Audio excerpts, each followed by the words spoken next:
Ellas son Grecia y Marlene Cárdenas, mejor conocidas como las Kardashians de Matamoros. Un par de hermanas que disfrutan una vida llena de lujos, pero cuya fortuna proviene de su padre Osiel Cárdenas Guillén, ex líder del temible Cártel del Golfo que opera en Tamaulipas, al noreste de México. En este espacio no se promueve la violencia, ni se hace apología al delito. Se recomienda discreción. Y con lo primero que quiero arrancar es que por favor nos pudieras decir a nosotros exactamente como cuál es el análisis de estos hijos de los capos del narco que terminan disfrutando todo el dinero sucio que ganaron sus padres y que además lo presumen por las redes. Pues muchas veces es el núcleo de lo que se ha impuesto a lo largo del tiempo de lo que viene siendo la narcocultura. Particularmente, la narcocultura gira en torno al dinero, pero también al poder. Entonces, lo que se ha visto antes, en la evolución de los grupos criminales, es que antes eran negocios familiares. Entonces, eran negocios en donde estaban los primos, los tíos, y era un negocio familiar. ¿Qué ha pasado con el tiempo? Ese núcleo familiar se ha ido extendiendo, es decir, ahora los que integran los grupos criminales ya ni siquiera necesariamente tienen que ser familia. Incluso los reclutamientos por distintas áreas han subido. ¿Y por qué han subido? Precisamente volvamos a esto de la narcocultura. Usualmente en estos estados que te mencioné como Tamaulipas o Chihuahua o Michoacán, por decir algunos, parten de la idea de los que conforman los grupos criminales vienen de estratos sociales bajos. Entonces, al no llegar al Estado, al no ver trabajo, muchas veces la única forma que ven para dar sustento a su familia, o incluso para llegar a ser alguien desde su perspectiva, en esta narcocultura insertada, es precisamente ser narcotraficante. Y tomando en cuenta la política y todos los arreglos, pues en realidad lo que viene siendo es, no hay esas promesas de mucho dinero, en realidad te dan un arma y prácticamente ponte a pelear. Entonces, todos esos lujos que uno ve, no los consigue uno automáticamente ingresando al narcotráfico. Anteriormente puede ser, pero era porque eran lazos de familia, pero al día de hoy es, aparte de ser menos visible o muy selecto, es muy difícil llegar a esos niveles. Entonces queda reducido a personas de estratos sociales peleando contra otras personas de estratos sociales bajos por una cantidad baja. ¿Cómo lo toman las autoridades la presencia de estos narcos y de sus hijos en redes? Ese es un área muy interesante. ¿Qué es lo que pasa? Que, o sea, personas muy famosas como por ejemplo las hijas de Osiel Cárdenas Guillén o de Emma Coronel, por ejemplo, de la esposa del Chapo, pues son personas sumamente altas y que publican esa lujosa vida, ¿no? ¿Qué pasa con las autoridades que, pues por ejemplo, con ellas, pues tú para detenerlas tienes que tener pruebas, ¿no? Y eso es en lo que se basa, por ejemplo, el gobierno de Estados Unidos. Entonces, si nosotros veíamos publicando ese tipo de vida, ese tipo de lujos, y por qué no han hecho nada las autoridades, es muy seguramente porque todavía no tienen los elementos posibles para llegar a capturarlas. Esa es una explicación. Otra puede ser debido a la corrupción, en el que pues nunca ha habido un proceso de investigación, o en el que no quieren iniciarlo, o que simplemente están cooptados al menos por el gobierno estatal, y el gobierno federal por su parte tiene que hacer la investigación con las autoridades estadounidenses. Y otra tercera explicación es que estas personas han sido muy astutas para lavar el dinero y que en ningún momento ni las autoridades ni nadie más puedan encontrar estos registros por los cuales puedan detenerlos. Ahora, esto es con respecto a las personas famosas. Que ha habido al menos tendencias, incluso eso nosotros lo podemos buscar en redes sociales, en plataformas como por ejemplo TikTok. Muchas veces lo que hacen estas personas es suben muchos videos tomando con muchos billetes, danos una vida lujosa, incluso sacando las armas. Esto se ha documentado en México, pero usualmente estos videos pues no se pueden atribuir a cierta persona. A lo mejor puede haber signos, pero es muy difícil, dado que pues estas personas lo suben muchas veces como anónimo. Ojo, nunca sale su cara. Entonces, información para el gobierno mexicano pues es difícil rastrearlo. Ahí una idea de política pública sería hacer cómo nosotros enlazamos eso que estamos viendo hacia lo que corresponde.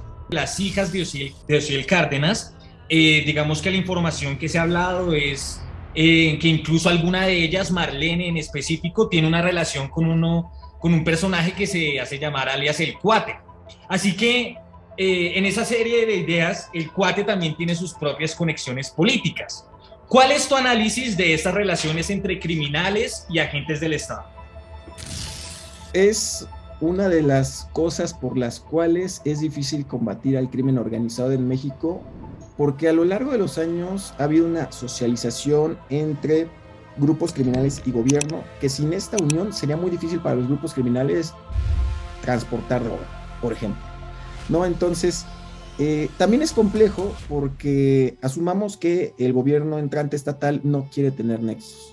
Pues entonces lo que hacen muchas veces los grupos criminales, no quieres cooperar, entonces vamos a amenazar a tu familia, y muchas veces llegan y asesinan a familiares con tal de no cooperar. Entonces lo que tú tienes es que muchas veces las autoridades están entre la espada y la pared. Es decir, si coopero, pues evidentemente estoy cayendo en la corrupción y en todo lo que eso implica, pero si no coopero, entonces la vida de mi familia o de mis seres queridos está de por medio. Entonces eso por una parte. Otra es que muchas veces los grupos criminales financian campañas y lo han seguido haciendo, incluso en las últimas elecciones. Como ejemplo de lo primero que te menciono es las personas que incluso no llegaron a tener pactos, por así decirlo, por los grupos criminales, fueron amenazados, muchos fueron asesinados. Es decir, la última jornada electoral en México dejó una violencia política enorme, y muy seguramente la mayoría es porque no quiso cooperar con estos grupos criminales. Entonces no puede haber grupos criminales y no puede haber violencia sin la complicidad del Estado. Eso es un hecho. Así llegamos ya a mi pregunta final, y va, digamos que enfocada a precisamente como esa reflexión, ¿no? Esa enseñanza que pueden extraer los mexicanos y el resto del mundo de casos como el de las Kardashian de Matamoros. ¿Cuál vendría siendo como esa reflexión? Yo lo dejaría como un refrán de: no todo lo que brilla es oro, y no todo lo que vemos en redes sociales es como pasa en la realidad.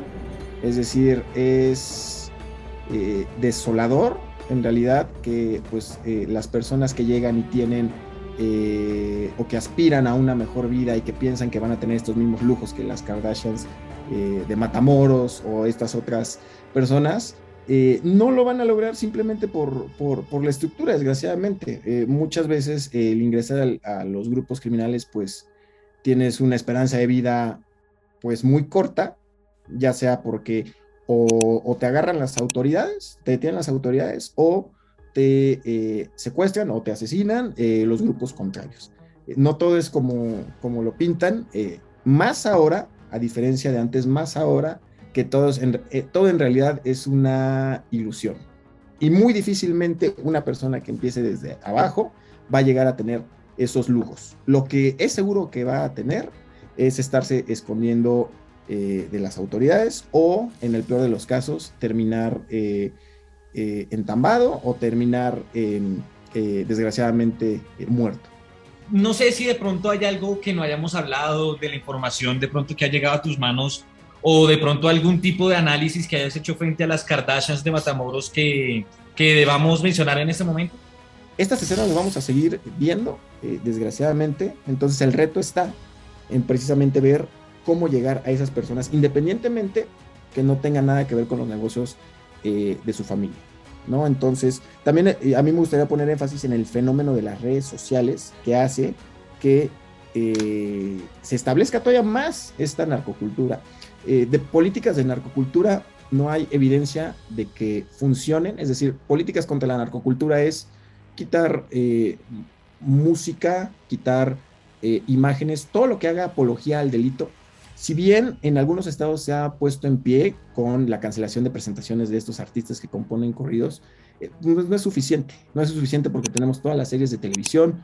Si tú vas y le preguntas a un extranjero qué se le viene a la mente cuando hablan de México, es, aparte del mariachi, es el Chapo Guzmán, ¿no? Entonces,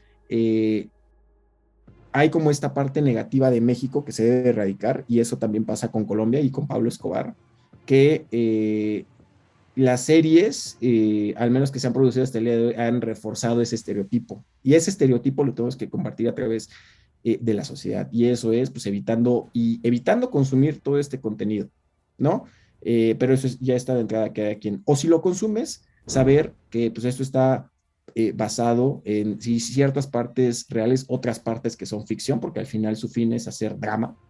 Entonces nosotros tenemos que ser muy cuidadosos con estos estereotipos y sobre todo estamos hablando de temas que han costado miles de vidas, tanto en México como en Colombia como en otros lados. Es decir, no estamos hablando de cualquier cosa y se tiene que tener una seriedad tremenda para hacerlo.